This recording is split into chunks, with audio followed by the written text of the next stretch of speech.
کہ گھر ایسے وقت میں ہوں، یعنی ایسے وقت میں، ایسے حالات میں ہوئی جب رامسیس ثانی یعنی فرعون مصر بنی اسرائیل کے بچوں کو قتل کر دیتا تھا۔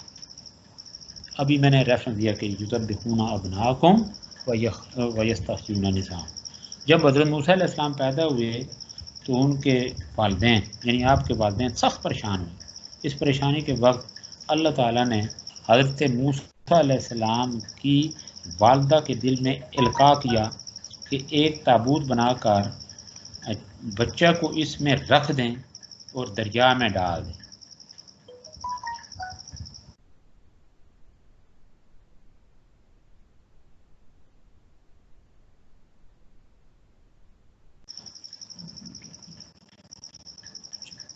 حضرت دریا میں ڈال دیں۔ قرآن مجید میں آتا ہے جب ہم نے تیری مانگ کی طرف وحی کی، جو اب وحی کی جاتی ہے کہ اسے صندوق میں ڈال دے۔ حضرت موسیٰ علیہ السلام کی والدہ نے ہدایت خداوندی کے تحت ویسا ہی کیا۔ صندوق تیرتا ہوا شاہی محل کے کنارے آ لگا تو فرعون کے گھرانے کے آدمیوں نے اس صندوق کو کنارے سے اٹھا لیا اور بچہ کو محل میں لے گئے۔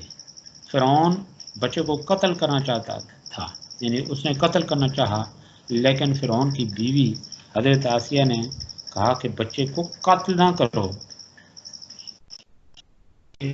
بچہ میرے اور تیرے لیے آنکھ کی ٹھنڈک بنے۔ تو اس حوالے سے بھی قرآن جن ہماری رہنمائی کرتا ہے۔ اللہ فرماتے ہیں پس فرعون کے گھرانے کے لوگوں نے اس کو اٹھا لیا، یعنی حضرت موسیٰ علیہ السلام کو، اس صندوق کو، تاکہ وہ ان کے لیے دشمن اور غم کا موجب ہو۔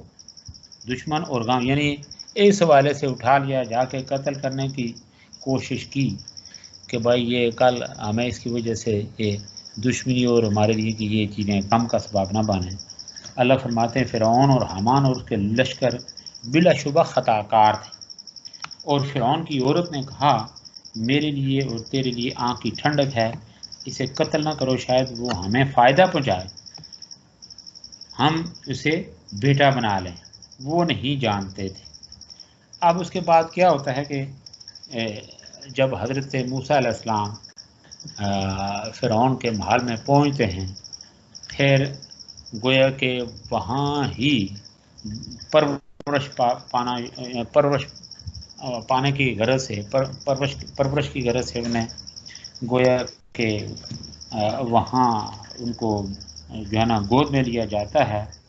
تو اب یہ ہوتا ہے کہ حضرت موسیٰ علیہ السلام یعنی یہ جو بچہ تھا یہ کسی کا دودھ نہیں پیتا، یعنی کسی عورت کا دودھ نہیں پیتا تھا۔ چنانچہ حضرت موسیٰ علیہ السلام کی جو ہمشیرہ یعنی جو اس وقت صندوق کے پیچھے پیچھے یعنی غیر مرئی انداز میں، غیر محسوس انداز میں اس کے پیچھے پیچھے گئی تھی، اس نے آل فرعون کو یہ بتایا اور یہ کہا کہ میں تمہیں ایک ایسی دایا کا پتہ بتاتی ہوں جو اس بچہ کی خدمت کے لیے نہایت موزوں ہے۔ چنانچہ اس نے یعنی حضرت موسیٰ علیہ السلام نے اپنی والدہ کی نشاندہی کی، حضرت موسیٰ علیہ السلام کی بہن نے اپنی والدہ کی نشاندہی کی اور اجازت چاہی کہ وہ اس کو لے آئے۔ چنانچہ حضرت موسیٰ علیہ السلام کی ہمشیرہ گھر آئیں اور والدہ کو لے گئیں۔ بچہ اپنی والدہ کی آغوش میں اپنی والدہ کی آغوش تربیت میں آ گیا اور اللہ تعالیٰ کا وعدہ پورا ہو گیا کہ بچے کو تیری طرف لوٹا دیا جائے گا۔ یعنی ابتدائی مرحلہ کس قدر وہ کربناک تھا اور کس قدر یعنی عجیب تھا کہ ایک والدہ اپنے بچے کو، لیکن ظاہر ہے اللہ نے جو بات دل میں ڈال دی، پھر اس کے بعد اتنا انسان کا ایمان اور یقین اس کے اندر یہ ثقافت یعنی پختگی آ جاتی ہے۔ اس لیے پھر حضرت موسیٰ علیہ السلام کی والدہ نے جو عمل کیا، پھر اس کے بعد آپ اللہ تعالیٰ کی مشیت دیکھیں کہ کس طرح پھر اللہ کی مشیت آگے بڑھتی ہے اور وہ پوری ہو کے رہتی ہے کہ حضرت موسیٰ علیہ السلام حضرت اپنی والدہ کی یعنی آغوش تربیت میں چلے جاتے ہیں، اور اللہ تعالیٰ کا یہ وعدہ پورا ہوتا ہے کہ بچے کو تیری طرف لٹا دیا جائے گا، یعنی ہم قرآن مجید میں آتا ہے کہ ہم اس کو تیری طرف لٹا دیں گے اور اس کو رسولوں میں سے بنانے والے ہیں، رسولوں میں سے بنانے والے ہیں۔ اس کے بعد آپ دیکھیں حضرت موسیٰ علیہ السلام جب دیکھیں اس طرح سن شعور کو پہنچتے ہیں، پھر ساتھ یعنی جوانی کی دہلیز پہ قدم رکھتے ہیں، اچھا تو کیا ہوتا ہے کہ حضرت موسیٰ علیہ السلام نے وہ کہ شاہی مارتے ہیں، آنکھیں تھیں، ٹھیک ہے نا، یعنی جو آپ دیکھتے تھے کہ بنی اسرائیل کے آنکھیں دیکھ رہی تھی، بنی اسرائیل اس زمانے میں نہایت تھی ذلت اور مسکنت کی زندگی بسر کر رہے تھے۔ بنی اسرائیل کی ذلت اور کو دیکھ کر کھولتا تھا۔ ایک مرتبہ حضرت موسیٰ علیہ السلام اسی راستے پر جا رہے تھے کہ کیا دیکھتے ہیں کہ ایک مصری ایک اسرائیل کو زد و کوب کر رہا تھا۔ اسرائیلی نے موسیٰ علیہ السلام علیہ السلام آگے بڑھے اور مصری کے منہ پر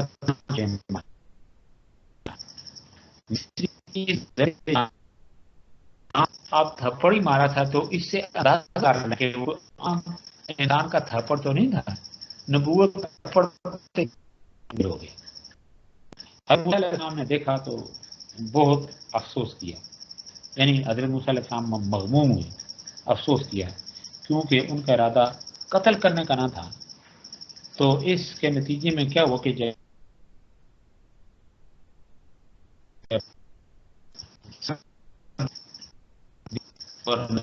توبہ استغفار شروع کر دی، توبہ استغفار کیا، اللہ تعالیٰ نے بھی آپ کی توبہ کو قبول فرمایا۔ پھر یہ ہوتا کہ حسن اتفاق سے اگلے دن کیا ہوتا ہے کہ اسی راستے پر موسیٰ علیہ السلام جا رہے تھے، پھر کیا دیکھتے ہیں کہ وہی حضرت موسیٰ علیہ السلام کسی قبطی سے جھگڑا اور قبطی غالب ہے۔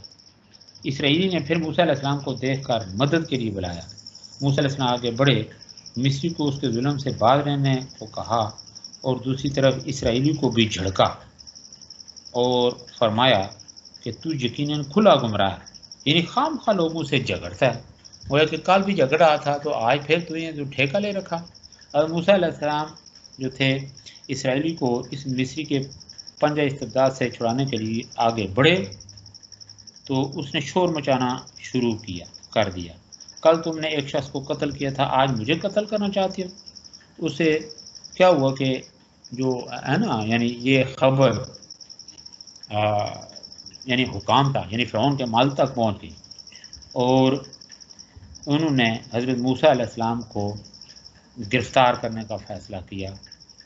اور اس کے نتیجے میں کیا ہوتا ہے، یعنی یہ جب یہ اسٹرگل شروع ہوتی ہے تو موسیٰ علیہ السلام کو گرفتار کرنے کی، تو کسی آدمی نے حضرت موسیٰ علیہ السلام کو یہ جو ہے نا گرفتار کرنے والے جو ہیں ان سے متعلق حضرت موسیٰ علیہ السلام کو یہ خبر دے دی کہ اب آپ گرفتار ہونے والے ہیں۔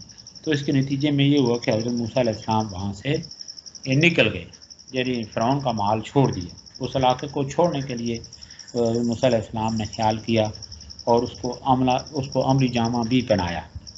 تو پھر کیا ہوتا ہے کہ حضرت موسیٰ علیہ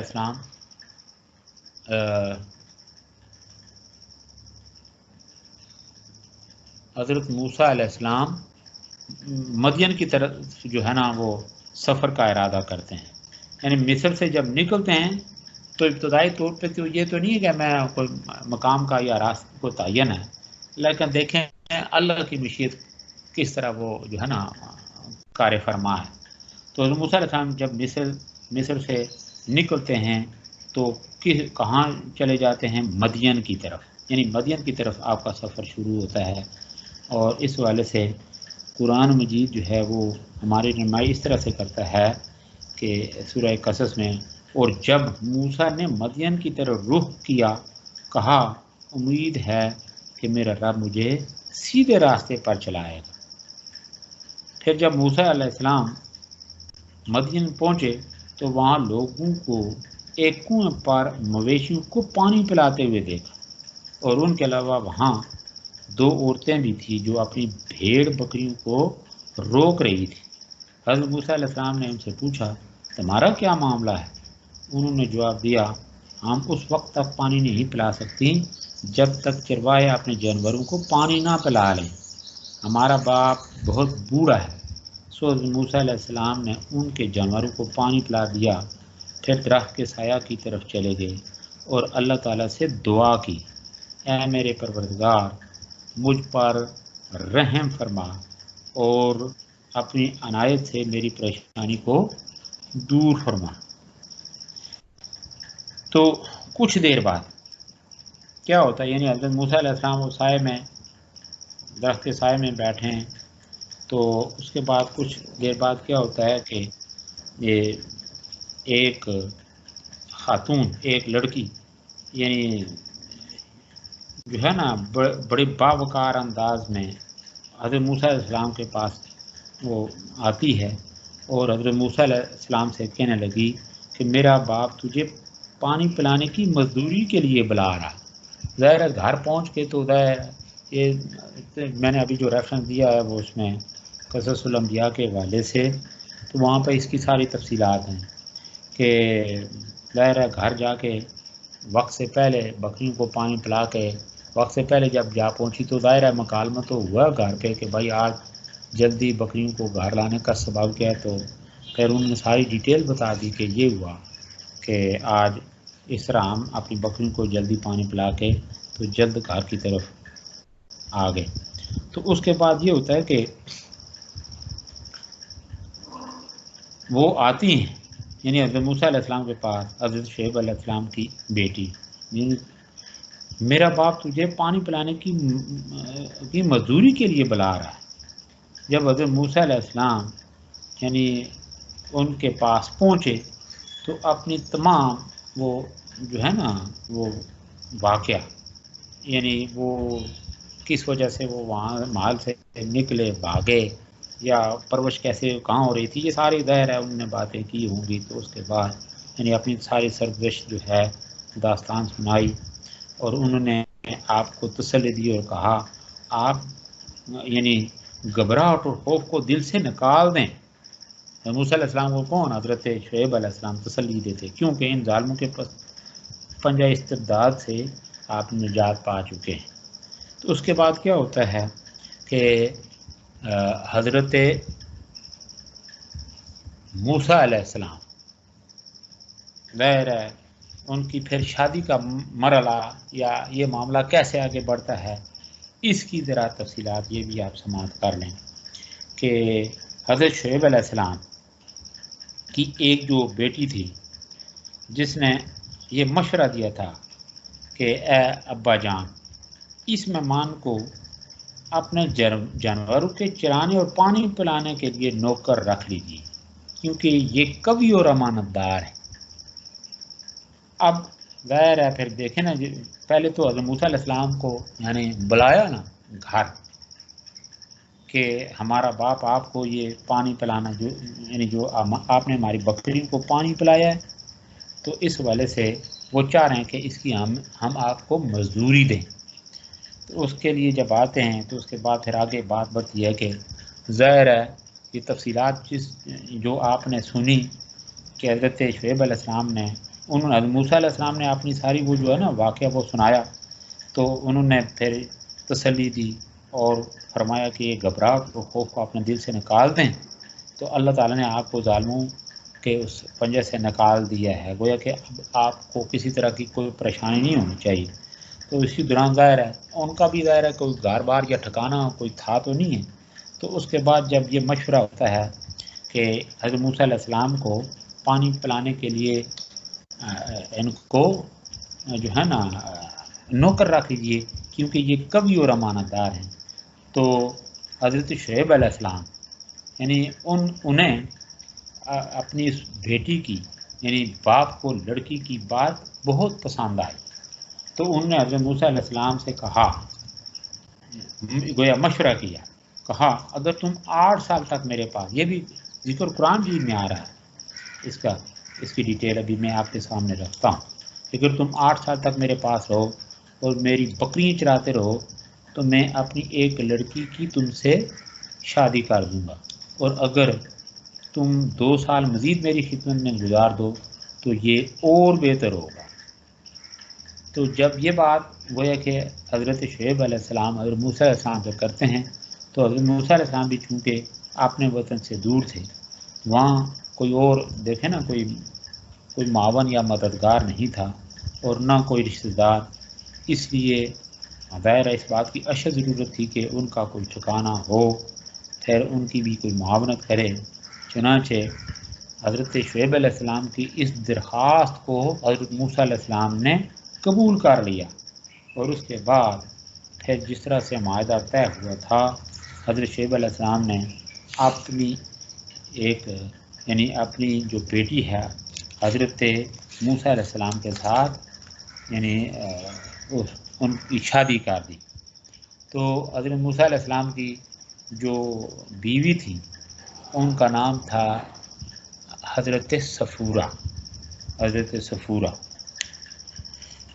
تو یہ جو میں نے اوپر واقعہ بیان کیا ہے اس کا ذکر قرآن جیت میں کہ کس طرح یہ مذکور ہے کہ دونوں لڑکیوں میں سے ایک نے کہا، یہ سورہ قصص اس میں آتا ہے کہ دونوں لڑکیوں میں سے ایک نے کہا اے میرے باپ اسے نوکر رکھ لیجیے، البتہ بہترین نوکر جس کو تو رکھنا چاہے وہ ہے جو مضبوط اور امانت دار۔ اس نے کہا میں چاہتا ہوں کہ اپنی ان بیٹیوں میں سے ایک کا نکاح تجھ سے کر دوں، اس شرط پر کہ تو 8 سال میری نوکری کرے، پھر اگر تو 10 سال پورے کرے تو یہ تیری طرف سے ہے، یعنی آپ کو اختیار ہے اس بات، اور میں نہیں چاہتا کہ تجھ پر تکلیف ڈالوں، اگر اللہ چاہے تو تو مجھے نیک لوگوں میں سے پائے گا۔ حضرت موسیٰ نے کہا یہ میرے اور تیرے درمیان وعدہ ہوا، جون سی مدت میں پوری کروں، یعنی 8 سال یا 10 سال، مجھ پر کوئی زیادتی نہ ہوگی، اور اللہ ہم پر یعنی اللہ اس پر جو ہم کہتے ہیں کارساز ہے، یہ ہے نا واللہ علی ما نقول وکیل۔ تو اب یہ جو حضرت کیا ہوتا ہے کہ یہ معاملہ جب یعنی شادی باقی معاملہ جس طرح سے طے ہوا تھا یہ ہوتا ہے، تو اس کے بعد کیا ہوتا ہے کہ حضرت موسیٰ علیہ السلام یہ مدت مقررہ جو پوری کر چکے جو طے ہوا تھا، تو اس کے بعد کیا ہوتا ہے کہ مصر کو روانہ ہوتے ہیں، یعنی مصر کی روانگی اور نبوت سے سرفراز ہوں، تو مصر کی طرف روانہ ہو گئے۔ اس حوالے سے بھی قرآن مجید میں آتا ہے سو جب موسیٰ علیہ السلام پوری کر لی اور اپنے گھر والوں کو ساتھ لے کر چل پڑے، جب واپس مصر جا رہے تھے تو وادی مقدس میں طور کی جانب میں آگ کی روشنی دیکھی، تو اپنے گھر والوں سے کہا ٹھہر جاؤ، میں نے آگ دیکھی ہے، شاید میں تمہارے پاس اس میں سے شعلہ لے آؤں یا اسی آگ پر رستہ پاؤں۔ جب اس آگ کی طرف آئے تو وادی کے دائیں جانب سے آواز آئی اے موسیٰ میں اللہ جہانوں کا پروردگار ہوں۔ یہاں ہی اللہ نے حضرت موسیٰ علیہ السلام کو عصا اور بیضہ کا معجزہ دیا، عصا یعنی وہ لاٹھی۔ اللہ تعالیٰ نے حضرت موسیٰ علیہ السلام کو وحی کے ذریعے یہ حکم دیا کہ وہ ان نشانوں کے ساتھ فرعون کے پاس جائیں اور اس کو راہ ہدایت کی طرف بلائے اور بنی اسرائیل کو آزاد کرنے کا مطالبہ کرے، کیونکہ بنی اسرائیل عرصہ دراز سے فرعون اور اس کی قوم کے پنجائے استبداد میں جکڑے چلے آ رہے تھے۔ حضرت موسیٰ علیہ السلام نے اللہ تعالیٰ سے دعا کی کہ میرے بھائی ہارون کو بھی میرا مددگار بنا، تاکہ دونوں بنی اسرائیل کو پنجۂ ظلم سے نجات دلا سکیں۔ قرآن مجید میں آتا ہے اور میرے ساتھیوں میں سے ہارون میرے بھائی کو میرا بوجھ بٹانے والا بنا دے۔ یہ حضرت موسیٰ علیہ السلام اللہ سے التماس کرتے ہیں، میری قوت کو اس کے ساتھ مضبوط کر اور میرے کام میں اسے شریک کر۔ یہ جب ہم مرزائیت کے والے سے پڑھ رہے تھے تو اسی والے سے کہ اللہ کے نبی نے فرمایا کس سے، حضرت علی رضی اللہ عنہ، کہ میری تیری اور نسبت آپس میں کس طرح سی ہے کہ جس طرح حضرت موسیٰ اور حضرت ہارون لیکن یہ کہ میرے بعد کوئی نبی نہیں۔ تو اس کے بعد کیا ہوتا ہے کہ حکم خداوندی کے تحت، یعنی اللہ کا جو حکم ہے کہ اذهب الی فرعون کی طرف جائیں، اللہ کا پیغام سنائیں، اس طرح کریں، تو حکم خداوندی کے تحت حضرت موسیٰ علیہ السلام کیا کرتے ہیں کہ فرعون کے پاس آتے ہیں۔ فرعون کے پاس گئے، توحید کا پیغام پہنچایا، شرک اور گناہوں سے باز رہنے کی تعلیم دی، بنی اسرائیل کو پنجائے استبداد سے نجات دلانے کا مطالبہ کیا۔ اور اس والے سے جو بات آگے حضرت موسیٰ علیہ السلام بڑھاتے ہیں، قرآن مجید میں اس کا ذکر یہ اس طرح سے آتا ہے کہ اور موسیٰ نے کہا اے فرعون، میں جہانوں کے رب کی طرف سے رسول ہوں، اس پر قائم کہ اللہ پر سوائے حق کے کچھ نہ ہو، میں تمہارے پاس رب سے کھلی دلیل آیا ہوں، سو بنی اسرائیل کو میرے ساتھ بھیج دے۔ ایک اور مقام پہ آتا ہے کہ حضرت موسیٰ اور حضرت ہارون دونوں فرعون کے پاس گئے اور اس سے بنی اسرائیل کو پنجۂ غلامی سے نجات دینے کو کہا، جس کا جو ہے نا جس کا ذکر قرآن مجید میں اس طرح سے آتا ہے، سو اس کے پاس جاؤ اور کہو کہ ہم تیرے رب کے دو رسول ہیں، سو بنی اسرائیل کو ہمارے ساتھ بھیج دے اور انہیں دکھ نہ دے، ہم تیرے رب کی طرف سے تیرے پاس ایک نشان لائے ہیں اور اس پر سلامتی ہے جو ہدایت کی پیروی کرتا ہے۔ جب حضرت موسیٰ علیہ السلام نے کہا کہ ہم تیرے رب کی طرف سے پیغمبر ہو کر آئے ہیں، تو فرعون نے متکبرانہ لہجے میں کہا اے موسیٰ، تم دونوں کا رب کون ہے کون؟ موسیٰ علیہ السلام نے جواب دیا ہمارا رب وہ ہے جس نے ہر چیز کو پیدا کیا، پھر ان کی جسمانی اور روحانی پرورش کے لیے ہر قسم کے سامان مہیا کیے، انسانوں کو ان کے کمال تک پہنچانے کے لیے رسول بھیجے، وہی نازل کی۔ فرعون نے کہا پہلی قومیں جنہیں ہدایت نہیں ملی ان کا کیا حال ہے؟ اس کا جواب موسیٰ علیہ السلام نے دیا کہ وہ میرا کام نہیں، اللہ تعالیٰ نے ان کے مناسب حال، یعنی ان کا مناسب حال کا جو سامان چاہا کر دیا، سب علم اللہ کے پاس ہی ہے، وہ نہ کسی کے متعلق غلطی کرتا ہے اور نہ کسی کو بھولتا ہے۔ اس کے بعد حضرت موسیٰ علیہ السلام نے اللہ تعالیٰ کے انعامات بیان کرتے ہوئے فرمایا کہ اللہ وہ ذات ہے جس نے تمہارے لیے زمین کو فرش بنایا اور تمہارے لیے اس میں راستے چلائے اور بادل سے پانی اتارا، اور پھر ہم اس کے ساتھ مختلف سبزیوں اور پھر اس کے ساتھ مختلف قسم کی سبزیوں کے یعنی بادل کے ذریعے مختلف سبزیوں کے جوڑے پیدا کرتے ہیں۔ اب اس کے بعد کیا ہوتا ہے کہ جب حضرت موسیٰ علیہ السلام یہ پیغام پہنچاتے ہیں کہ بنی اسرائیل کو جو ہے نا آزاد کریں، نجات دیں، تو یہ مکالمہ آگے بڑھتے بڑھتے پھر اللہ کی نعمتوں کو، نشانیوں کو گنواتے ہوئے حضرت موسیٰ علیہ السلام گنواتے ہیں، تو اس وقت کیا ہوتا ہے کہ جو فرعون ہے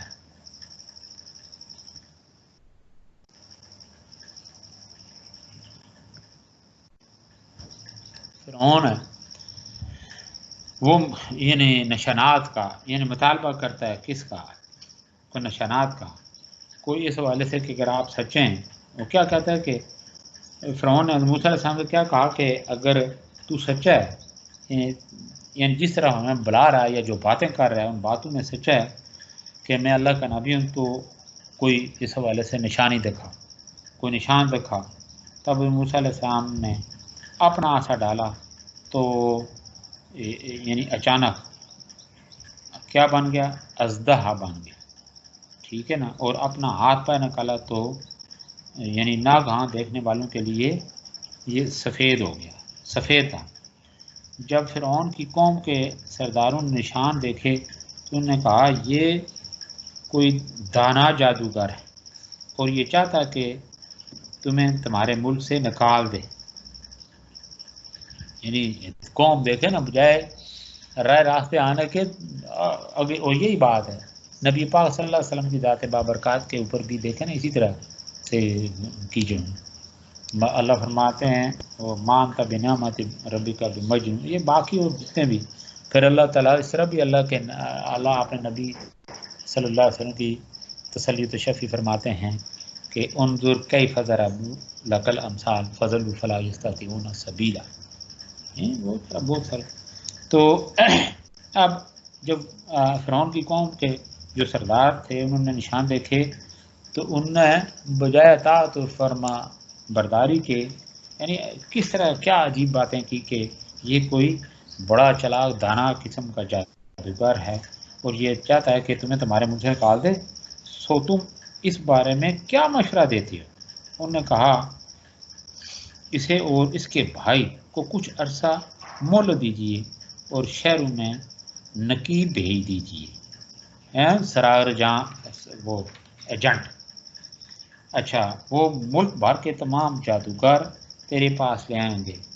فرعون نے نقیب تمام شہروں میں پھیلا دیے اور وہ ملک کے بڑے بڑے جادوگروں کو فرعون کے پاس لے آئے۔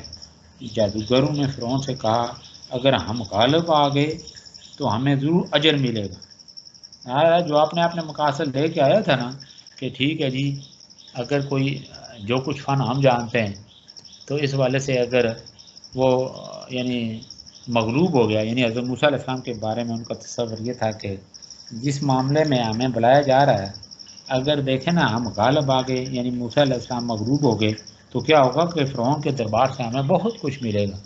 اس لالچ میں دیکھیں نا ہر ایک وہ یعنی جو جس طرح کا فن جانتا تھا، جتنا فن جانتا تھا یا جتنی شہرت تھی، وہ سب اپنا بیگ وہ سارا وہ سامان جادوگری اٹھا کے لے آئے۔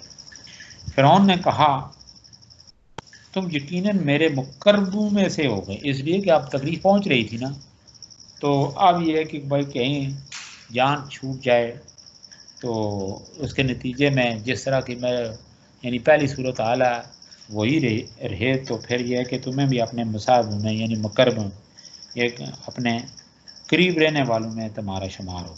تو اس کے بعد فرعون نے حضرت موسیٰ علیہ السلام کو بھی دربار میں بلا لیا اور جادوگروں نے حضرت موسیٰ علیہ السلام سے کہا کیا تم پہلے جادو دکھاؤ گے یا ہم دکھائیں؟ حضرت موسیٰ علیہ السلام نے کہا تمہارے پاس جو کچھ ہے وہ سب دکھا دو۔ جادوگروں نے اپنی رسیاں اور سوٹیاں ڈالیں، رسیاں اور سوٹیاں ڈالیاں نہ وہ پھینکی اور لوگوں کی آنکھوں کو دھوکہ دیا اور ڈرایا۔ وہ رسیاں اور سوٹیاں جو تھی سانپ معلوم ہونے لگی۔ تب حضرت موسیٰ علیہ السلام جو ہیں یہ ان کی طرف اللہ تعالیٰ نے وحی نازل کی، وحی کی اور کہا کہ تم اپنا سوٹا پھینکو۔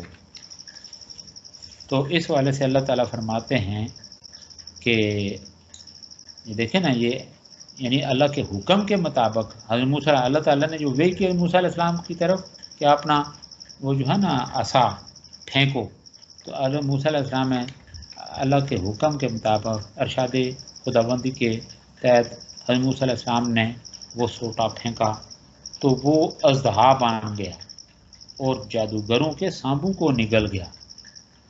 جب جادوگروں کا جادو جو تھا وہ یعنی باطل ہو گیا اور وہ ہار گئے تو فوراً موسیٰ علیہ السلام اور حضرت ہارون علیہ السلام پر ایمان لے آئے. یعنی فرعون نے ان کو بلایا کس غرض سے تھا؟ یعنی جو معاملہ جو پلان اس نے تیار کیا وہ الٹا اس کے گلے پڑ گیا. یعنی انہوں نے اپنے وہ سمجھ گئے، حقیقت سمجھ گئے، دار حقیقت. وہ کیا تھے؟ وہ دانا تھے. تو سمجھ گئے حقیقت. حضرت موسیٰ علیہ السلام اور حضرت ہارون علیہ السلام پر ایمان لے آئے. فرعون نے کہا کیا تم نے ایمان لانے سے پہلے مجھ سے اجازت لی؟ یہ تم نے ایک سازش کے تحت کام کیا ہے تاکہ تم اس شہر کے رہنے والوں کو اس سے نکال دو. تم کو اس سازش کا نتیجہ چکھاؤں گا، یعنی مزہ چکھاؤں گا سازش کا. میں تمہارے ہاتھ اور پاؤں مخالف طرف سے کاٹ دوں گا، پھر تم کو سلیب دوں گا تاکہ لوگوں کے لیے عبرت کا نشان. یہ ہے قرآن مجید میں یہ تفصیلات، یہ جو باتیں یہ ابھی میں نے گفتگو کی آپ سے کہ اس نے جب یہ کہا فرعون نے، تو یہ سارا یعنی قرآن مجید میں یہ اسی طرح سے یہ واقعہ بیان ہوا ہے. جو باتیں فرعون نے ان لوگوں سے کی جن کو یعنی جادوگر کے تو یعنی جادو کرنے کے لیے یا حضرت موسیٰ علیہ السلام کے وہ جو ہے نا کے بارے میں جو انہوں نے ایک عجیب بات کی تھی کہ یہ کوئی بڑا دانا جادوگر ہے، تو تاکہ اس بڑے جادوگر کو ہم اپنے جادوگر بلا کے ان کو شکست دے سکیں، یہاں سے نکال دیں. تو لیکن معاملہ اس کے برعکس ہوا. تو اب کیا ہوتا ہے آگے؟ اب جو جادوگر تھے یعنی جو حضرت موسیٰ علیہ السلام پہ جو حقیقت تک پہنچ گئے، یعنی حقیقت جان لی انہوں نے، حضرت موسیٰ علیہ السلام پر حضرت ہارون علیہ السلام پر ایمان لے آئے.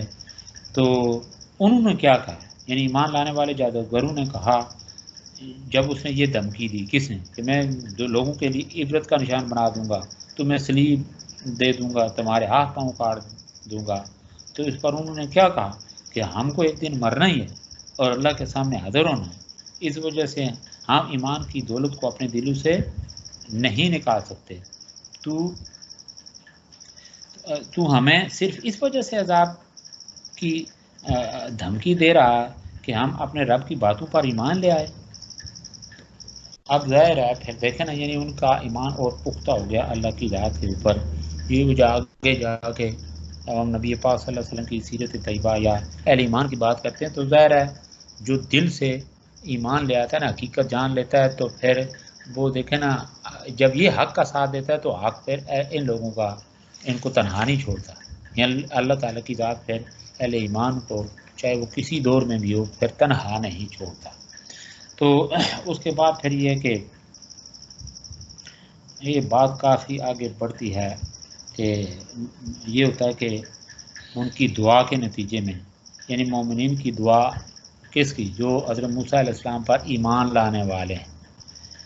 تو ظاہر ہے اس کے بعد جب یعنی انہوں نے یہ اندازہ لگا لیا کہ بس اب فرعون کے عذاب سے یہ بچ نہیں سکتے، تو اس یعنی صورت حال میں ظاہر ہے یہ انسان کی فطرت یہ ہے کہ جب وہ کہیں کسی مصیبت کا یا دشمن کے نرغے میں گر جاتا ہے تو پھر یہ اندازہ لگا دیتا ہے کہ یہاں سے بچ نکلنے کا کوئی موقع نہیں، تو پھر اللہ کی بارگاہ میں ظاہر ہے پھر پوری تضرع اور عاجزی سے وہ گر گراتا ہے، دعا کرتا ہے.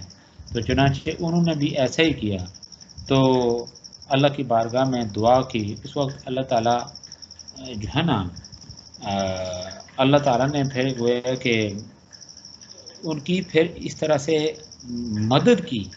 یعنی اہل ایمان نے دعا کی اللہ کی بارگاہ میں کہ اللہ اس کے ظلم سے یا جو اس کے ارادے ہیں تو اس میں ہماری نصرت فرما، ہماری مدد فرما. تو ظاہر ہے پھر اس وقت اللہ تعالیٰ اپنے بندے کی التجا پر یعنی اس کی نجات کے لیے اللہ فرماتے ہیں جب مجھے کوئی پکارتا ہے میری طرف چل کے آتا ہے تو میں دوڑ کے آتا ہوں. یہ حدیث کرسی میں آتا ہے. تو پھر اللہ نے ان کو پھر صبر اور استقرار کی دولت سے پھر اللہ نے ان کو نوازا. اور پھر ایمان لانے والے جو ہے نا جادوگروں نے دیکھا کہ فرعون کے پنجہ ظلم سے استدعا نہیں، یعنی اس سے چھٹکارا انہیں نہیں مل رہا، تو پھر اللہ کی بارگاہ میں جب انہوں نے دعا کی اس آزمائش میں اللہ نے پھر انہیں کامیاب کیا اور پھر انہیں ان کی جو ایمان ہے ٹھیک ہے نا اس پہ اللہ نے ان کو قائم دائم رکھا. تو اس کے بعد کیا ہوتا ہے پھر ظاہر ہے اب بات آگے بڑھتی ہے. پھر حضرت موسیٰ علیہ السلام کا فرعون کا پھر جو ہے نا یہ سلسلہ آگے بڑھتا ہے. پھر دیگر حضرت موسیٰ علیہ السلام جو ہے نا وہ یعنی ان کو قوم فرعون کو اور قوم فرعون کو ان کو دعوت دیتے ہیں تو پھر اور جو ہے نا وہ تقاضے کرتے ہیں مزید، یعنی اور دیگر نشان بھی اللہ تعالیٰ یا معجزے عطا کرتے ہیں کس کو؟ حضرت موسیٰ علیہ السلام کو. یعنی اس کا ذکر یہ قرآن میں بھی مفسرین یا متعلقہ وہ آیا وَلَقَدْ آتَيْنَا مُوسَىٰ 9 آیَاتٍ بَيِّنَاتٍ، اس میں بھی کچھ تفصیلات ہیں لیکن بائبل میں بھی اس کا تذکرہ ہے کہ دیگر یعنی بائبل میں جو جس کا میں نے ابھی ذکر کیا جن نشانیوں کا ذکر ہے کہ اس دریا لہو بن گیا، یعنی دریا کا لہو بن جانا، مینڈکوں کی آفت، یعنی جس طرح سے موسیٰ علیہ السلام کو تنگ کیا گیا اچھا اسی طرح سے یعنی دعوت حق کو جھٹلایا گیا ان پر، پھر دیکھنا اسی طرح سے عذاب مسلط ہوتا یعنی ہوا. پھر اسی طریقے سے یعنی جو قوم موسیٰ کے اوپر بھی ایون یہ حضرت موسیٰ علیہ السلام کی قوم کے اوپر بھی اس طرح آزمائشیں آئیں. اچھا پھر انہوں نے تقاضے کیے. اچھا پھر یہ یہاں تک جب ان ساری یعنی جو معجزات تھے جو نشانیاں تھیں ان کو جھٹلایا تو ان کے اوپر طرح طرح کے عذاب مسلط ہوئے. پھر آخر میں یہ ہوتا ہے کہ حضرت موسیٰ علیہ السلام جو ہیں یہ کامیاب ہو جاتے ہیں کس میں؟ یعنی اپنی قوم کو مصریوں کی غلامی سے آزاد کرانے میں کامیاب ہو جاتے ہیں. کس صورت میں؟ کہ وہاں سے ہجرت کرتے ہیں، نکلتے ہیں مصریوں پر یعنی فرعون اور اس کی قوم پر. حضرت موسیٰ علیہ السلام کے پیغام رشد و ہدایت کا جب اثر نہیں ہوتا تو اپنے وہ ساتھیوں کو لے کر مصر سے نکلتے ہیں. تو یعنی اس وقت کیا ہوتا ہے کہ فرعون جو ہے اس کی قوم موسیٰ علیہ السلام کے پیچھے یعنی تعاقب میں چل پڑتے ہیں. تو اس کا ذکر قرآن مجید میں کس طرح سے آتا ہے یہ بھی یہ سماعت کال ہے. اور جب ان پر عذاب پڑتا تو کہتے اے موسیٰ ہمارے لیے اپنے رب سے دعا کرو. یہ تو اس کے بعد کی بات ہے. یہ ابھی جو میں نے بات یعنی آپ سے باتیں کی کہ حضرت موسیٰ علیہ السلام جو ہیں یہ اس کا حضرت موسیٰ علیہ السلام جو ہیں ہاں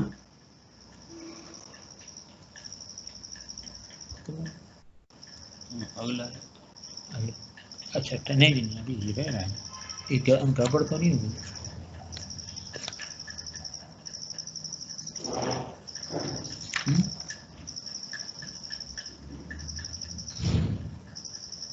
نہ اس سے پہلے ہم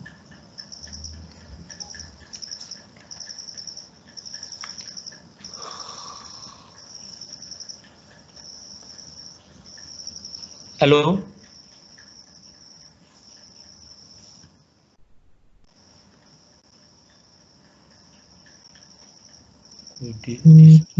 بریک اچھا چلیں.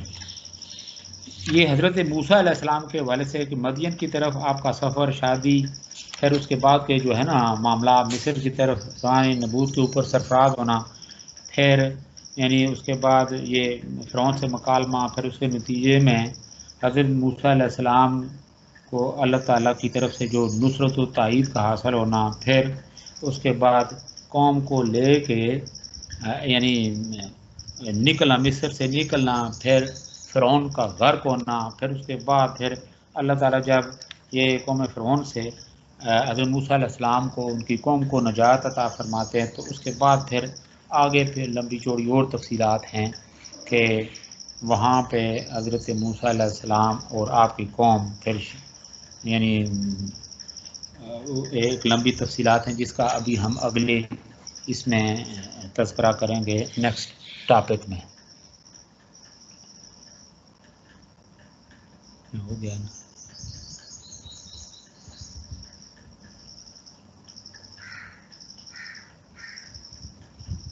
حضرت موسیٰ علیہ السلام کی طرف سے شریعت کی درخواست. اب یہ ہے کہ یعنی فرعون کے غرق ہونے کے بعد پھر آگے معاملات بڑھتے ہیں تو کس انداز میں بڑھتے ہیں یہ ذرا اسکرین کے اوپر دیکھیں بھی اور آگے سماعت بھی کریں.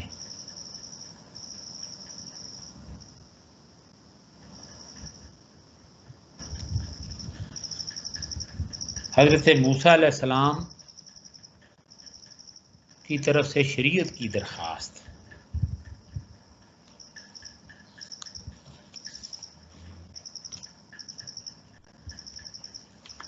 حضرت موسیٰ علیہ السلام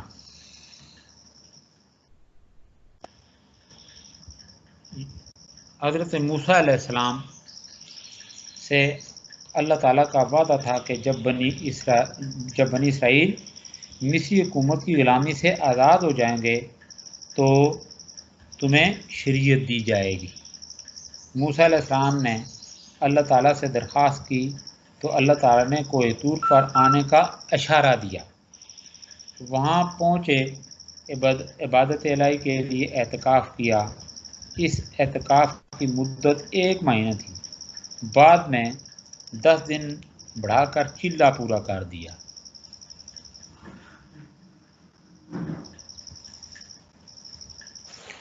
وہاں پر کیا ہوتا ہے کہ یعنی جو حضرت موسیٰ علیہ السلام نے اس یعنی اعتکاف کیا، پھر 10 دن اور جو ہے نا اس میں اضافہ ہوا، تو پھر کیا ہوتا اس دوران کے یعنی حضرت موسیٰ علیہ السلام پر اللہ تعالیٰ کی طرف سے تجلی پڑتی ہے. تو اس کے نتیجے میں حضرت موسیٰ علیہ السلام کیا ہوتا ہے کہ یہ بے ہوش ہو جاتے ہیں.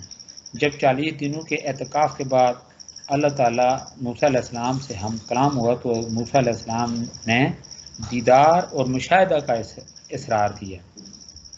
اللہ تعالیٰ نے فرمایا کہ اگر مزید ہو تو دیکھو ہم اپنی تجلی کا ظہور اس پہاڑ پر کریں گے. اگر یہ اس تجلی کو برداشت کر لے تو پھر یہ سوال کرنا. اس کے بعد اللہ تعالیٰ نے کوہ طور پر اپنی تجلی کا اظہار کیا تو پہاڑ کا وہ حصہ ریزہ ریزہ ہو گیا، اور یعنی پہاڑ کا وہ حصہ ریزہ ریزہ جہاں پہ تجلی پڑی تھی. اور موسیٰ علیہ السلام بھی اس نظارہ کی تاب نہ لا کر بے ہوش ہو گئے اور گر پڑے. جب حضرت موسیٰ علیہ السلام کو ہوش آیا تو انہوں نے اپنے سوال سے توبہ کی اور آئندہ ایسا سوال نہ کرنے کا عہد کیا. پھر اس کے بعد کیا ہوتا ہے کہ حضرت موسیٰ علیہ السلام کو تورات کا عطیہ اللہ تعالیٰ عطا فرماتے ہیں. تو یہ جو شرف ہم کلامی اور اظہار معذرت کے بعد اللہ تعالیٰ نے موسیٰ علیہ السلام کو تورات عطا کی اور فرمایا کہ اپنی قوم کو کہنا کہ اس کے احکام پر عمل کریں. تمام اوامر و نواہی اور حلال و حرام کو اس میں مکمل بیان کر دیا گیا ہے اور یہی میری شریعت ہے. اب کیا ہوتا ہے کہ آگے نئی بات بڑھتی ہے، سامری کی شرارت اور بچڑے کی پرستش. یہ اسکرین کے اوپر ساتھ ساتھ ملاحظہ بھی کرتے جائیں. حضرت موسیٰ علیہ السلام کے کوہ طور پر جانے کے بعد ایک عجیب و غریب واقعہ پیش آیا کہ بنی اسرائیل نے سامری کی قیادت میں خود ہی اپنا معبود